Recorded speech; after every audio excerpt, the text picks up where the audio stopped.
আছে, আখের উৎপাদন আছে, তবুও সেই চিনি কারখানা বন্ধ করে রেখে দিল।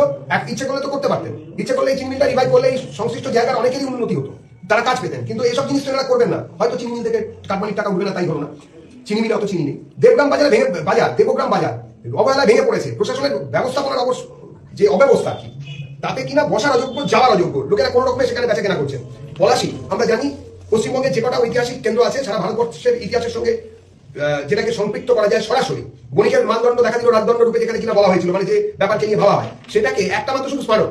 আমরা সেই স্মারকের সামনে দাঁড়িয়েছি, তার চারপাশে গিয়েছি, সেখানে দুটো মাত্র বোর্ড, সেই বোর্ড লাগিয়ে রেখে পুরোটা কোনো সংস্কারের ব্যবস্থা করা হয়নি। সেখানে থাকার ব্যবস্থা খুবই অপ্রতুল, প্রচারই নেই।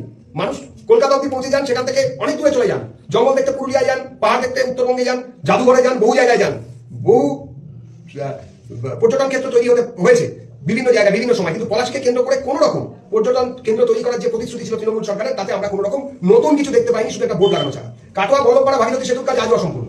হলে কি ভালোই না হতো, সরাসরি এখান থেকে শুধুমাত্র তো কালীগঞ্জ নয়, পুরো এই লোকসভা কেন্দ্রের মানুষের ব্যবসা বাণিজ্য ইত্যাদি করার সময় মানে সুযোগ অনেক বেড়ে যেত, একটা লিঙ্ক তৈরি হতো কলকাতার সঙ্গে সরাসরি। সেই জায়গাটাকে নষ্ট করা হোক। এখনো পর্যন্ত তার কোনো হেলদোল নেই, কিছু দেখা যাচ্ছে না। দেবগ্রাম বিদ্যাপীঠের মাঠে স্টেডিয়ামের দাবি করেছিলেন ওখানকার ছাত্রছাত্রীরা, সেটা এখনো খাতায় কলমেই আছে। স্টেডিয়াম নাকি হচ্ছে, 15 বছর ধরে একটা স্টেডিয়াম তৈরি হচ্ছে আমাদের নিউ টাউনে দুর্গা মন্ডল সরকারি বদান্যতায়, সেটা এক জায়গায় না হলে রাতারাতি অন্য জায়গায় জমি পেয়ে যায়। আর এখানে এতদিন ধরে একটা স্টেডিয়াম 15 বছর ধরে তৈরি হচ্ছে।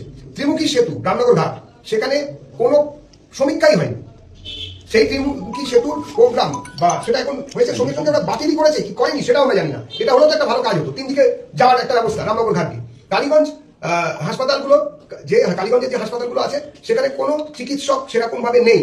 যারা চিকিৎসক হিসেবে আছেন তাদেরকে মাঝে মাঝে ঘুরিয়ে ঘুরিয়ে বিভিন্ন জায়গায় বসানো হয়। ধরুন সোমবার, মঙ্গলবার, বুধবার, বৃহস্পতিবার, সপ্তাহে 7 দিন, তার মধ্যে যদি সোমবার দিন ডাক্তারবাবু না আসেন, আপনার হার্টকে বলে দেবেন, হৃদয়কে বলে দেবেন যেন হার্ট অ্যাটাক না হয়। খবরদার, সোমবারে হার্ট অ্যাটাক হওয়া যাবে না, হলে কিন্তু ভাই অ্যাম্বুলেন্স রেডি রেখে অন্য জায়গায় যেতে হবে। কেননা কালীগঞ্জের হাসপাতালে ওই দিনটাতে হয়তো ডাক্তার থাকবেন না। যেখানে 24 ঘন্টা ইমার্জেন্সি হতে পারে, সেখানেও ডাক্তার, নার্স ইত্যাদি কিছু নেই। হিজুলি মতিয়ারি, হিজুলি কাটোয়া মোড় সহ একাধিক গ্রামীণ রাস্তায় আপনারা ক্যামেরা নিয়ে দয়া করে চলে যান। যারা এগুলো শুনছেন, যারা এগুলো দেখছেন, আপনাদের মাধ্যমে যারা দেখতে পাচ্ছেন, তাদের কাছে অনুরোধ যে তারাও সরব হন। এই রাস্তাগুলোর হাল কি আছে, মানুষের যাওয়ার অযোগ্য, মনে হচ্ছে একটা ধান খেতের এর থেকে ভালো অবস্থা থাকে। কালীগঞ্জের বর্জ্য ব্যবস্থাপনা, দূষিত হচ্ছে পরিবেশ, বিপদগ্রস্ত জনজীবন, তৃণমূল যে প্রশাসন, তাদের উদাসীনতায় এই পরিস্থিতি তৈরি হয়েছে। আর মাদক, কালীগঞ্জ মাদক পশ্চিমবঙ্গের শুধু নয়, ভারতবর্ষের শুধু নয়, পৃথিবীতে যেন একটা বিন্দু হয়ে দাঁড়াচ্ছে, সমার্থক বিন্দু। এই মাদকের যে ব্যবসা, 3 কোটি টাকার মাদক উদ্ধার হয়েছে ভেরি রিসেন্ট। সেটা তৃণমূল রাজ্যের অরাজকতার শিকড়। যে কত আমাদের যে চার্জশিট কালীগঞ্জের, সেই চার্জশিট